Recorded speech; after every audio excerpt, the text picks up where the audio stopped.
篆刻艺术家游永尧从事篆刻艺术已经20年了，他的作品受到了收藏家的肯定，其中又以客庄12节庆最具有代表性。而游永尧其实是花了5年左右的时间呢，他是走访了全台的客家庄，参与每一次的庆典，并且把客家传统文化意涵就记录在小小的印章里。今天感动时刻，我们要带你一块来体验这方圆乾坤。手中的雕刻刀来来回回，一笔一画仔细雕琢，他是篆刻艺术家游永尧，一双巧手展现出篆雕之美。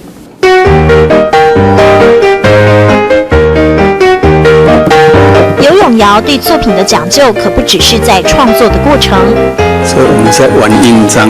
刻好的篆刻章要印在纸上，也得小心翼翼，让墨色均匀，每个环节都不马虎，展现认真执着的客家本色。入风哦，曲线而热章入风，就是说我们扇子要拨它才有风啊，你总不扇子摆着它怎么会有风呢？就是说人不能不劳而获。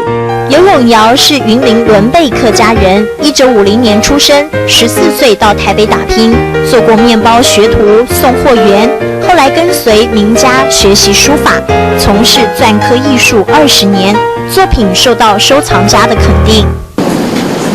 客家腔系、俚语、精神幻化成文字艺术，在游永尧众多作品当中，这一套客庄12大节庆最具代表性。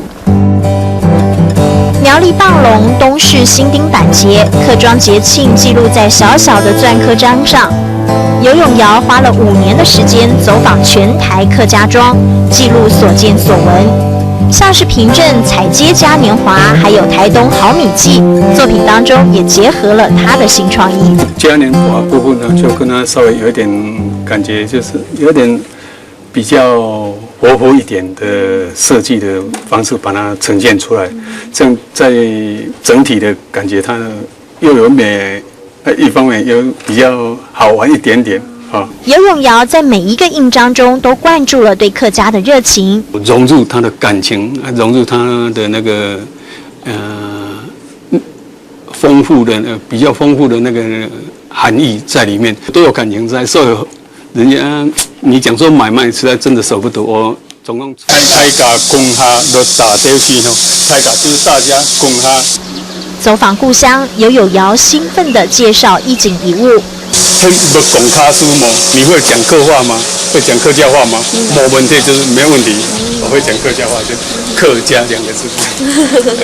客家风情成为他源源不绝的灵感来源。怀抱着这一片乡土情怀，游永尧希望将客家文化精神透过篆刻之美源远流传。